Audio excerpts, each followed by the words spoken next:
જય માતાજી દોસ્તો, સ્વાગત છે તમારું કીકુ રેસીપીમાં। તો આજે આપણે આખું વરસ સાચવીને રાખી શકાય તેવું ગોળ કેરીનું અથાણું બનાવીશું। તો ગોળવાળું કેરીનું અથાણું બનાવવાના છે આપણે। ખાટું મીઠું અથાણું બનાવવાનું છે। તો તેના માટે 1 કિલો કેરી લીધેલી છે અને આ રાજાપુરી કેરી લીધેલી છે। રાજાપુરી કેરીનું અથાણું ખૂબ જ સરસ બનતું હોય છે અને આખું વરસ સારું રહે છે, બિલકુલ ખરાબ નથી થતું। તો આપણે 1 કિલો કેરીના આવી રીતે ટુકડા કરી લીધા છે। હવે આપણે આ કેરીને બાઉલમાં લઈ લઈશું।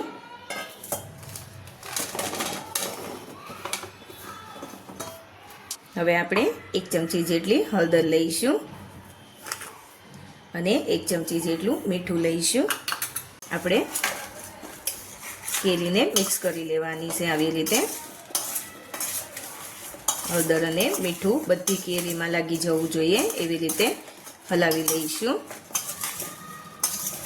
જો આખા વરસ માટે કેરીનું અથાણું બનાવવાનું હોય તો રાજાપુરી કેરીનું જ અથાણું બનાવવાનું, એકદમ સરસ બને છે અને આખું વરસ એવું ને એવું રહે છે। તેના સ્વાદમાં પણ જરાય ફરક નથી પડતો અને અથાણું બિલકુલ કાળું નથી થતું, એવું ને એવું જ અથાણું રહે છે। જોઈ શકો છો બધી કેરીમાં હળદર અને મીઠું લાગી ગયા છે। તો હવે આપણે આ કેરીને ઢાંકી અને 12 કલાક માટે રહેવા દેવાની છે। વચ્ચે વચ્ચે 1-2 વખત હલાવી લેવાની છે એટલે કેરીમાંથી પાણી છૂટું પડી જશે। તો 12 કલાક થઈ ગઈ છે, આપણે જોઈ લઈએ। જોઈ શકો છો કેરીમાંથી પાણી છૂટું પડ્યું છે, જોઈ શકો છો કેટલું બધું પાણી છૂટું પડી ગયું છે।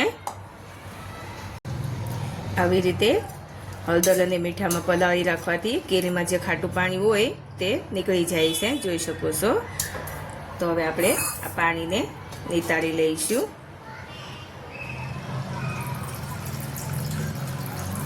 તો જોઈ શકો છો આવી રીતે કેરીનું જે ખાટું પાણી હતું તે નીકળી ગયું છે અને હવે આપણે આ કેરીને સૂકવવાની છે। 3 થી 4 કલાક માટે આપણે આ કેરીને સૂકવી દઈશું, કોટનના કપડામાં સૂકવી લેવાની છે। તો હવે આપણે મસાલો બનાવવા માટે તેલ ગરમ કરી લઈશું। તો 500 ગ્રામ જેટલું તેલ લીધેલું છે અને તેલને હવે આપણે ગરમ કરી લઈશું। તો તેલ ગરમ થાય છે ત્યાં સુધી આપણે આ બધા કુરિયા લીધેલા છે। તો આ મેથીના કુરિયા લીધા છે। આ મેથીને આપણે મિક્સરમાં ક્રશ કરી છે, આખી મેથી હતી તેને મિક્સરમાં ક્રશ કરી લીધી છે। આવી અધકચરી ક્રશ કરવાની છે, એકદમ પાવડર નથી બનાવવાનો। અને હવે આપણે આ ધાણાના કુરિયા લીધેલા છે અને બધા કુરિયાનું માપ આપણે 100 ગ્રામનું લીધેલું છે। આવી રીતે ફેલાવી દઈશું કડાઈમાં અને ઉપરથી આપણે આ રાઈના કુરિયા લીધેલા છે। રાઈના કુરિયા પણ આપણે 100 ગ્રામ લીધેલા છે। મેથીના કુરિયા 100 ગ્રામથી થોડા ઓછા છે અને ધાણાના કુરિયા અને રાઈના કુરિયા આપણે 100 ગ્રામ જેટલા લીધા છે। વરિયાળી લીધી છે 1 ચમચી જેટલી વરિયાળી લીધી છે। વરિયાળીને પણ આપણે આવી રીતે ફેલાવી દઈશું અને અંદર આવી રીતે થોડો ખાડો કરી અને આ હિંગ લીધેલી છે, હિંગ આપણે મૂકી દઈશું। આપણે તેલ ગરમ કરી લીધું છે, આવું એકદમ ધુમાડા નીકળે એવું આપણે તેલ ગરમ કરી લેવાનું છે। અને આપણે આ આખો મસાલો લીધો છે, 6 થી 7 મરી લીધા છે અને તજનો ટુકડો લીધો છે અને 4 થી 5 જેટલા લવિંગ લીધા છે અને 1 ચકરી ફૂલ લીધું છે। તો આ બધું આપણે તેલમાં લઈ લઈશું। તો હવે આપણે આ તેલને લઈ લેવાનું છે કડાઈમાં અને તરત જ ઢાંકણ ઢાંકી દેવાનું એટલે આપણા કુરિયા શેકાઈ જાય એટલે તેલ રેડીને તરત જ ઢાંકણ બંધ કરી દેવાનું છે। તો 2 મિનિટ થઈ ગઈ છે, આપણે જોઈ લઈએ અને બધું બરાબર મિક્સ કરી લઈશું। બધા કુરિયાને આપણે ઉપર નીચે કરી લેવાના છે, આવી રીતે મિક્સ કરી લેવાના છે એટલે જે નીચેના કુરિયા હોય તે પણ બરાબર શેકાઈ જાય એટલા માટે મિક્સ કરી લેવાનું છે। ફરી પાછું આપણે ઢાંકીને રહેવા દઈશું 2 મિનિટ માટે। ફરી પાછું બધું બરાબર મિક્સ કરી લઈશું અને હવે આપણે અડધી ચમચી જેટલું લાલ મરચું પાવડર લઈશું, અડધી ચમચી જેટલી હળદર લઈશું અને સ્વાદ પ્રમાણે મીઠું લઈશું અને બરાબર મિક્સ કરી દઈશું।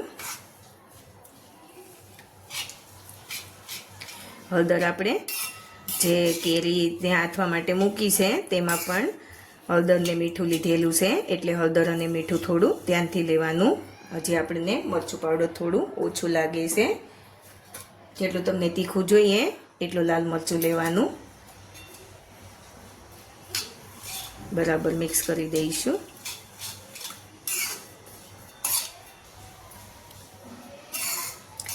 તો હવે આ મસાલાને આપણે ઠંડો થવા દેવાનું છે. એકદમ મસાલો ઠંડો થઈ જાય પછી જ આપણે તેમાં કેરી એડ કરીશું. તો હવે આપણે આને ઠંડુ થવા દઈશું.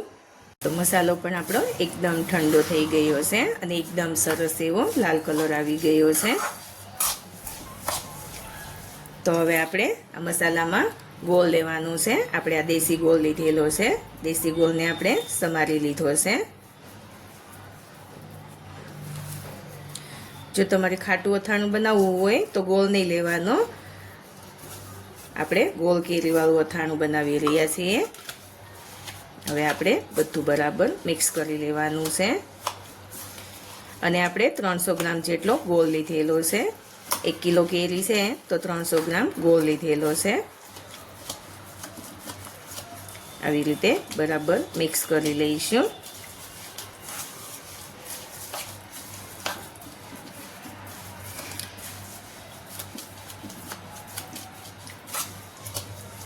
બરાબર મિક્સ કરીશું એટલે ગોળ તેની જાતે જ ઓગળી જશે. તો આપણે આવી રીતે મિક્સ કરીને 10 મિનિટ માટે રહેવા દઈશું એટલે આપણો ગોળ થોડો ઓગળી જશે. તો જોઈ શકો છો ગોળ બરાબર ઓગળી ગયો છે અને હજી વચ્ચે વચ્ચે આપણે આવી રીતે થોડું થોડું હલાવતા રહેવાનું છે એટલે ગોળ એકદમ ઓગળી જશે. અત્યારે તેલ ઓછું લાગતું હોય છે પણ જેમ ગોળ ઓગળશે એમ તેલ ઉપર આવશે. તો આવી રીતે મિક્સ કરી દઈશું. તો આપણે આ કેરીને સૂકવી લીધી છે. જોઈ શકો છો આપણે આમ અડીએ તો આપણો હાથમાં પાણી ન લાગવું જોઈએ, એકદમ કોરા થઈ જવા જોઈએ. તો એવી રીતે આપણે કેરીને સૂકવી લીધી છે. 6 થી 7 કલાક માટે આપણે પંખાની હવામાં સૂકવી લીધી છે. તડકામાં નથી સૂકવવાની, નહીતર વધારે કડક બની જતી હોય છે કેરી. એટલે આપણે આવી રીતે એકદમ પાણી ન લાગવું જોઈએ એ વાતનું ધ્યાન રાખવાનું છે. આપણે આમ અડીએ તો પાણીવાળા હાથ ન થવા જોઈએ. જો થોડુંક પણ પાણી હશે તો આપણું અથાણું ખરાબ થઈ જશે. અને હવે આપણે આ જે કેરી છે તેને આપણે લઈ લઈશું. મિક્સ કરી દેવાની છે. તો હવે બરાબર મિક્સ કરી દઈશું. હમણાં આપણને એકદમ કોરો મસાલો લાગે છે પણ જેમ ગોળ ઓગળશે એમ તેલ ઉપર આવશે એટલે બધું બરાબર થઈ જશે. જો તમને વધારે ગળ્યું અથાણું પસંદ હોય તો થોડો ગોળ વધારે લેવાનો. તમારા સ્વાદ પ્રમાણે ગોળ લેવાનો છે. તો આવી રીતે બધું બરાબર મિક્સ કરી દઈશું.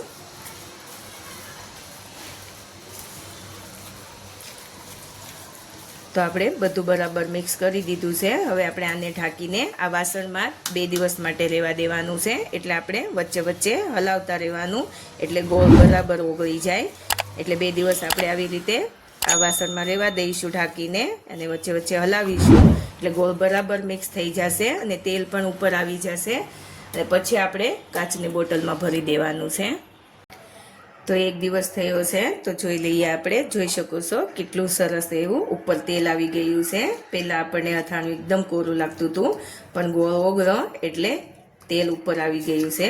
જોઈ શકો છો એકદમ સરસ એવું તેલ ઉપર આવી ગયું છે અને ગોળ પણ ઓગળી ગયો છે.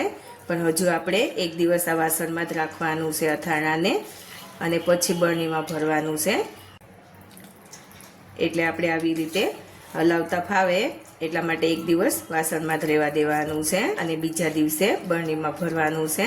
કાચની બોટલમાં ભરીને રાખી દેવાનું અને બરણીમાં ડૂબાડૂબ તેલ હોવું જોઈએ એટલે આ અથાણું આખું વરસ સારું રહે છે. જોઈ શકો છો એકદમ જોતાં જ ખાવાનું મન થઈ જાય એવું આપણું ગોળ કેરીનું અથાણું બનીને તૈયાર થયું છે. તો તૈયાર છે આપણું ગોળ કેરીનું અથાણું. તમે જોઈ શકો છો કેટલું સરસ અથાણું બનીને તૈયાર થયું છે. તો આ અથાણાને આખું વરસ સાચવીને રાખી શકાય છે. તો તમે પણ આવું અથાણું ઘરે જરૂરથી ટ્રાય કરજો અને મારી ચેનલને લાઇક, શેર અને સબસ્ક્રાઈબ કરીને બેલ આઇકન જરૂરથી દબાવજો અને કોમેન્ટ કરીને કહેજો કે ગોળ કેરીનું અથાણું કેવું બન્યું છે.